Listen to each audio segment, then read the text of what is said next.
নিশাৰ ভাগত তিনিচুকীয়াত কি ধৰণৰ পৰিৱেশ সবিশেষ দেখুৱাব সাংবাদিক বিবেক বৰাই। ৰাজ্যৰ প্ৰতিটো প্ৰান্তৰ সমান্তৰালভাৱে তিনিচুকীয়াতো শোকাকুল পৰিৱেশৰ মাজতে পালন কৰিছে শাৰদীয় দুৰ্গা উৎসৱ।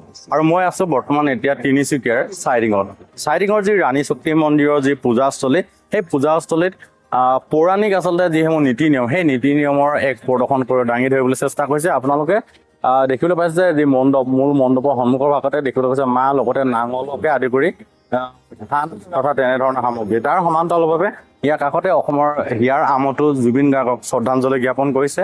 খুব সুন্দৰকৈ তেওঁলোকে শ্ৰদ্ধাঞ্জলি অনুষ্ঠানৰ যি স্থান, সেই স্থানটো তেওঁলোকে সজাই পৰাই তুলিছে। অসমীয়া গামোচা জাপিৰে তেওঁলোকে সজাই পৰাই তুলিছে। লগতে এখন চাকি জ্বলি আছে ধূপ ধূনাৰে, যাতে এই মণ্ডপলৈ অহা প্ৰতিগৰাকী লোকে যাতে ইয়াত শ্ৰদ্ধাঞ্জলি জ্ঞাপন কৰিব পাৰে, সকলোৱে প্ৰিয় শিল্পীগৰাকীক যাতে শ্ৰদ্ধাঞ্জলি জনাব পাৰে, তাৰ উদ্দেশ্যে তেওঁলোকে সন্মুখভাগতে এনেদৰে ব্যৱস্থা কৰিছে। তাৰ পাছতে আপুনি সোমাই অহাৰ লগে লগে এনেধৰণৰ এটা পৰিৱেশ দেখিবলৈ পাব। পূৰ্বে যিসমূহ বাসগৃহ আছিলে, সেই বাসগৃহসমূহত গাঁৱৰ পৰিৱেশসমূহ দেখুৱাবলৈ তেওঁলোকে চেষ্টা কৰিছে। এনেদৰে বাৰান্দাত তেওঁলোকে মাটিমাহ পিছাকে আদি কৰি জেতুকা পিছা তেনেধৰণৰ কিছু নীতি নিয়ম তেওঁলোকে প্ৰদৰ্শন কৰিবলৈ চেষ্টা কৰিছে, যাতে নৱপ্ৰজন্মই যাতে পৌৰাণিক যিসমূহ কেনেদৰে বাস কৰিছিল, গাঁওসমূহত থকা লোকসকলে কেনেদৰে বাস কৰিছিল, সেয়া দাঙি ধৰিবলৈ চেষ্টা কৰিছে। সমান্তৰালভাৱে দেখিবলৈ পোৱা গৈছে নিজ পিতৃক নিজ সন্তানে কেনেদৰে সেৱা শুশ্ৰূষা কৰিছে। সমান্তৰালভাৱে পৌৰাণিকভাৱে যেনেদৰে ধান খুন্দি চাউল উলিয়াইছিলে তাৰ ব্যৱস্থাপনা দেখাইছে। তাৰ পাছতে খুব সুন্দৰকৈ এক পৰিৱেশ দাঙি ধৰিবলৈ বিচাৰিছে। পাকঘৰ দেখুৱাইছে, আচলতে পাকঘৰত কেনেদৰে এগৰাকী মাতৃয়ে সন্তানলৈ ভাত ৰান্ধে, অথবা পাকঘৰত কেনেদৰে সামগ্ৰীসমূহ সজাই পৰাই থয় গাঁৱৰ পৰিৱেশত, সেয়া দেখুৱাবলৈ চেষ্টা কৰিছে। ইয়াত দেখুওৱা হৈছে জুইশালৰ লগতে মাটিৰ টেকেলিয়ে কাঁহৰ বাচন বৰ্তন বাল্টি কেৰাহীকে আদি কৰি সামগ্ৰীসমূহ দেখুৱাবলৈ বিচাৰিছে। এটা সম্পূৰ্ণ চহা পৰিৱেশ দেখুৱাবলৈ উপস্থাপন কৰিবলৈ চেষ্টা কৰিছে।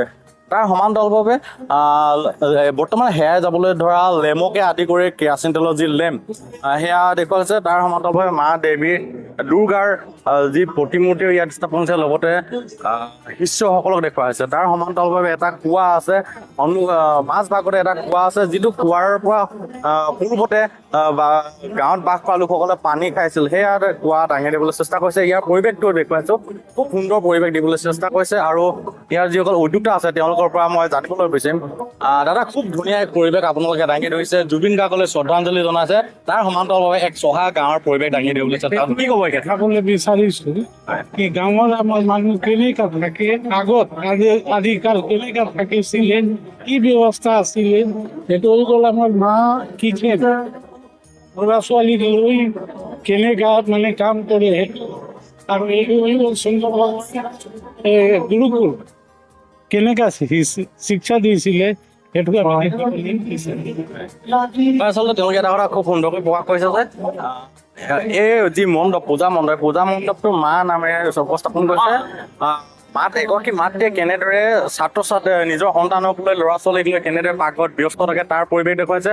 সমান্তৰালভাৱে পূৰ্বতে কেনেদৰে শিক্ষা প্ৰদান কৰিছিল তাৰো পৰিৱেশ দেখাইছে। আৰু পুনৰ আন এগৰাকী উদ্যোক্তা আছে, জানিব বিচাৰিম কি ক'ব? খুব ধুনীয়া পৰিৱেশ আপোনালোকে দিছে, কি ক'ব? এতিয়া আমি ভাবিছো যিমানটো আমাৰ জেনেৰেশ্যন যোনটো পাহৰি গৈছে সেইটো চবক জনাবলৈ, কেনেকা আমাৰ আগৰ পূৰ্বজকেইটা কেনেকা কৰিছিলে, কেনেকা আমাৰ সংস্কৃতি আছে, সেইটো দেখাবলৈ আমি চেষ্টা কৰিছো। ধন্যবাদ আপোনালৈ। এনেদৰে তেওঁলোকে পৌৰাণিক লোক আগৰ দিনত যেনেদৰে গাঁৱত বাস কৰিছিলে, সহজ সৰলভাৱে কেনেদৰে বাস কৰিছিলে, সেয়া দাঙি ধৰিবলৈ চেষ্টা কৰিছে, যাতে যুৱ প্ৰজন্মই সেই পূৰ্বৰ যিসমূহ ৰীতি নীতি সেইসমূহ পাহৰি নাযায়, তাৰ প্ৰতি লক্ষ্য ৰাখি তেওঁলোকে এই পূজা সমিতিয়ে এনেদৰে ব্যৱস্থাপনা কৰিছে। সমান্তৰালভাৱে খুব ধুনীয়াকৈ তেওঁলোকে পূজা মণ্ডপ নিৰ্মাণ কৰিছে আৰু যুৱ প্ৰজন্মলৈ এক বাৰ্তা দিবলৈ প্ৰেৰণ কৰিছে যে আমি নতুন প্ৰজন্মই বৰ্তমান উন্নয়ন দেশত আগুৱাই গ'লেও আচলতে যিসমূহ পুৰণা ৰীতি নীতি পৰম্পৰা সেইসমূহ যাতে পাহৰি নাযায়, তাৰ প্ৰতি লক্ষ্য ৰাখি ৰাণী শক্তি মন্দিৰ পূজা সমিতিয়ে এনেদৰে ব্যৱস্থাপনা কৰা দেখিবলৈ পোৱা গৈছে। হয়, আমি পৰিৱেশ দেখুৱালোঁ। এয়া হৈছে তিনিচুকীয়াৰ পৰিৱেশ সপ্তমীৰ নিশাৰ ভাগৰ। আৰু এই পূজা মণ্ডপটোৰ সমীপতেই প্ৰাণৰ শিল্পীগৰাকীক শ্ৰদ্ধাঞ্জলি জ্ঞাপন কৰা হৈছে। আৰু